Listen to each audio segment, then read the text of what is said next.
부동산의 부합도 두 개 있어. 자, 읽어본다. 토지의 부합. 그 책을 봐, 이제. 102페이지에 토지 동그라미 쳐. 오른쪽은 건물 동그라미. 그럼 이제 두 개가 붙는 현상인데, 토지와 토지가 붙을 수도 있나? 토지와 토지가 붙어서 한 개가 될 수도 있냐고. 아, 세상에 처음 들어보네. 어떻게 토지와 토지가 붙냐? 토지와 토지는 도면에 그려져 있기 때문에 붙을 수가 없어, 세상에. 그래서 외워봐. 토지와 토지는 부합이 안 된다. 그래서 거기다가 토지의 부합은 거기에 건물은, 야, 지금 잘 봐. 토지의 부합물에 건물은 돼, 안 돼? X 이렇게 쓰여 있잖아, 1번에. 토지에도 안 되고 건물에도 부합이 안 돼. 토지와 건물은, 우리는 민법은 건물은 독립된 물건으로 취급하기 때문에, 정착물로 독립된 물건으로 취급되기 때문에 토지와 건물은 부합이 없다. 그러나 건물과 건물은 부합이 있을 수 있어. 그래서 오른쪽에 건물의 부합은 있을 수 있는데, 여기 봐. 문제. 시험 이렇게 나와. 부동산 간에도 부합이 있을 수 있다, 이렇게 나온다고. 부동산 간에도 부합이 있을 수 있다. 맞아, 틀려? 맞잖아. 건물끼리 부합이 있을 수 있으니까. 그러니까 여기만 생각하면 안 되고 건물 간에는 부합이 있을 수 있다, 이렇게.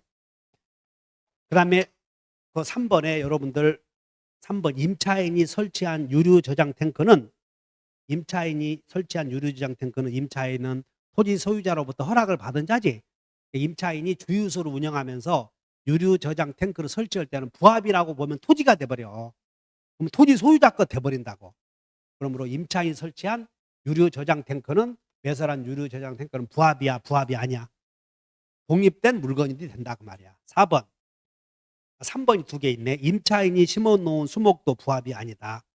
그 다음에 3번 밑에 임차인이야, 임차인의 친구야. 거기다 별표 해놓고 임차인의 승낙만을 얻은 자가 심은 수목은 부합이다. 그러므로 토지가 돼버리는가, 부합이다, 이 말이 되면. 그래서 임차인의 친구가 심어놓은 수목은 부합이 된다, 안 된다? 부합이다. 두 개 잘 봐. 임차인이 심어놓은 수목이나 사용차주가 무슨 뜻이냐면, 우리 사용대차 배웠지? 임대차, 사용대차. 그러니까 사용대차는 공짜로 땅을 빌려 쓴다. 임대차는 차임을 지급하고 빌려 쓴다. 임차인이나 사용차주나 같대, 빌려 쓴 사람이. 그러니까 사용차주는 소유자로부터 허락을 받은 자야, 받지 않은 자야. 사용차주는 받은 자잖아. 사용대차 계약에서 이루어졌으니까.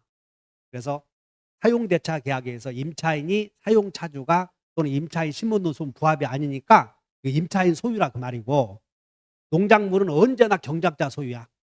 농작물은 언제나 경작자. 그렇게 아시면 돼. 토지에 부합되는 거. 그래서 5번 농작물은 언제나 누구 소유다? 경작자 소유. 그 다음에 건물, 오른쪽에 건물. 임차인이 증축했대. 그럼 임차인이 증축했을 때 독립, 경제성이 있으면, 여기까지 있는데 빠졌네. 임차인이 증축한 부분이 독립, 경제성이 있으면 이렇게 써놓으면 돼. 부합 아니다, 이렇게. 그럼 부합 아니다, 이 말은 임차인이 소유한다, 그런 뜻이야. 부합이다, 그 말은 소유물이 되어버린다, 그런 뜻이고. 그 다음에 2번은 놔두고 3번 옥탑방 뭐 다 무시해버리고 임차인만 아시면 돼. 임차인이 증축한 부분은 독립되어 있고 경제성이 있다면 임차인 소유다, 이렇게 아시면 돼. 그 다음에 여러분들 3번이 거기 있는데, 거기에 2번에 부합의 효과에 2번에 양가로 2번으로 가봐.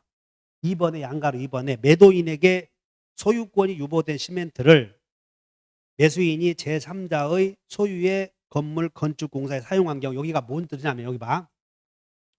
갑과 을이 도급계약을 체결했어. 도급계약. 우리 도급계약이 많이 나오지. 도급계약에서 갑의 토지에 을이 이렇게 건물을 지어주기로 한 거야. 을이 이 건물을 완성해 주기로 했다. 그러면 건물을 완성하려거든 수급인이 건물을 살려거든 자재를 구입해야 될 거 아니야. 그래서 병이 이제 건축물을 파는 자재상이야. 건축물을 사는 자재상인데, 이렇게 외상으로 구입해오고, 외상으로 뭐라고 약속하냐면 네가 이 벽돌이나 시멘트에 대하여 매매 대금을 다 지급했을 때 네가 소유하게 된다라고 단서를 단 것을 이것을 소유권 유보부 매매라고 그래. 소유권 유보부 매매라고 하고 이것은 매매 대금을 다 주어야 을이 소유하게 되고 이것을 우리 조건에서 정지조건부 매매라고 배웠어. 정지조건부 매매. 이렇게. 그러면 이제 수급인이 갑으로부터 벽돌을 사서 여기다 붙였대. 여기다 벽돌을 붙였대. 그럼 일단 분리시키는 게 가능해. 무리한 짓이야. 이제 여기도 부합이다 그 말이야. 일단 건축 자재상으로부터 수급인이 자재를 구입해서 건물에다 붙여놓으면 일단 부합이요 아니요? 부합이야. 여기까지. 그러면 우리가 이 부합물은 갑이 소유하게 되다 보니까 지금 병에 콘크리트 자재를 갑이 소유하게 됨으로써 갑이 누리는 이득이 부당이득이야. 갑이 누리는 이득이 무슨 이득? 그래서 부당이득의 규정에 의해서 병은 갑에게 보상을 청구할 수 있느냐 이게 문제가 생겨. 그래서 결론은 이 병은 을에게 건축 자재를 판 것이고 을이 여기다가 건물에 부합물에 시켰으므로 너는 을에게만 매매 대금을 청구하든가 해야지 직접 계약을 체결해준 갑에게는 부당이득 반환 청구할 수 없다. 이것이 부당이득 반환 청구 내용이야. 결론은 을이 수급인이 건축 자재상으로부터 구입한 건축 자재를 건물에 부착시킨 것은 일단 부합물이요, 부합물이 아니야. 지금 매도인에게 소유권이 유보된 시멘트, 매도인에게 소유권이 유보된 시멘트를 매수인 요 사람이 수급인이 제3자 소유의 건물 건축공사에 부착시키면 일단 부합이다 그 말이야. 자, 이제 그 내용이야. 2번. 매도인에게 소유권 유보된 시멘트를 매수인이 제3자 소유의 건물 건축공사에 사용했다. 1번. 제3자가 악이야. 이 사람이 지금 이 사람이 알았대. 악이. 그 사실을 알았어. 또는 선이 몰랐대. 그럼 부합이냐 아니냐 물어본다고 이렇게. 그래서 자, 을이 병으로부터 외상으로 구입해서 이렇게 벽돌을 부착시켰다는 사실을 알았대. 알았어. 몰랐다. 그냥 외상으로 구입한지 몰랐다. 그럼 일단 부합이 아니야. 분리시키는 게 부질없는 것이잖아. 따라서 갑이 그 사실을 알든 모르든 일단 부합이다 그 말이야. 그래서 거기에 2번에 제3자가 악의인 경우 부합 여부. 제3자 동그라미 쳐. 이 제3자 누구냐면 도급인이야. 도급인이면서 건물 소유자 이렇게 써. 제3자 악이어도 부합이요 아니요? 부합이다 이 말이고 부합이야. 그 다음에 2번. 그러면 이 사람은 이 갑에게 네가 악의인 경우 네 건물에 을이 외상으로 벽돌을 구입해서 붙였으므로 네가 누리는 이득이 부당이득이다. 그래서 부당이득 내놓으실 수 있는가에 대하여 판례는 인정한다, 인정하지 않는다. 인정하지 않는다. 그래서 2번 매도인의 부당이득 반환 청구의 이 사람이 지금 건축 자재상 매도인이야. 매도인의 부당이득 반환 청구의 상대방은 계약을 맺은 을에게만 해야지. 계약을 맺지 않는 갑에게는 할 수 없다. 그래서 제3자가 선이 무과실인 경우 제3자에게 보상을 청구할 수는 없다. 이것이 우리 시험 내용이다. 그럼 이제 문제 2번을 한번 봐보자. 우리 시험에.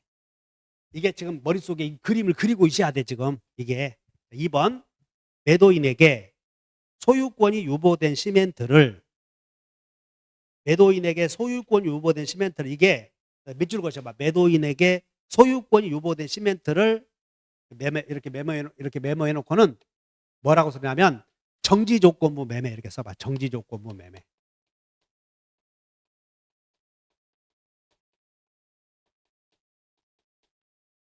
여러분들 과거에 없던 시절에 물건 살 때 할부로 사는 경우가 많아. 할부로 구입해. 이런 걸 소유권 유보부 매매라고 그래. 소유권 유보부 매매. 매도인에게 소유권이 유보된 시멘트를 매수인이 제3자, 동그라미 쳐. 제3자가 누구냐면 도급인. 제3자 도급인 소유의 건물 건축공사에 사용한 경우 제3자 도급인이 매도인의 소유권 유보에 대하여 악의인 경우 특별한 사정이 없는 한 시멘트는 건물에 부합한다, 부합하지 않는다. 부합하지 않는다고 틀렸지. 지금 이 사람이 야, 시멘트 붙여놓은 거 띄어서 팔아먹겠냐? 분리하는 게, 미안해. 부합이란, 자, 이거 본다. 분리시키는 게 부질없다. 그때 하나로 취급하는 걸 부합이라고. 분리시키는 게 부질없을 때 하나로 취급하는 거 부합이라고 한다고. 여기다가 지금 시멘트 다 발라놓고 처발라놨는데 젠장 어떻게 분리시켜서 시멘트 다시 원상회복 하겠냐. 그러니까 여기서 악이다 요 말에 속아 넘어가지 마라 그 말이야. 이 사람이 그 사실을 알았다 몰랐다 속아 넘어가지 말고 일단 부합이다 그 말이야. 2번 3번 매수인이 제3자와의 도급계약에 따라 매도인에게 소유권 유보된 자재를 제3자의 건물에 부합한 경우 매도인은 선의 무과실의 제3자, 지금 제3자가 똑같은 사람이야. 제3자가 누구야? 도급인. 자, 선의 무과실은 이 병의 선의 무과실은 도급인에게 시멘트값 내놓으시 할 수 없다 이거야. 없어.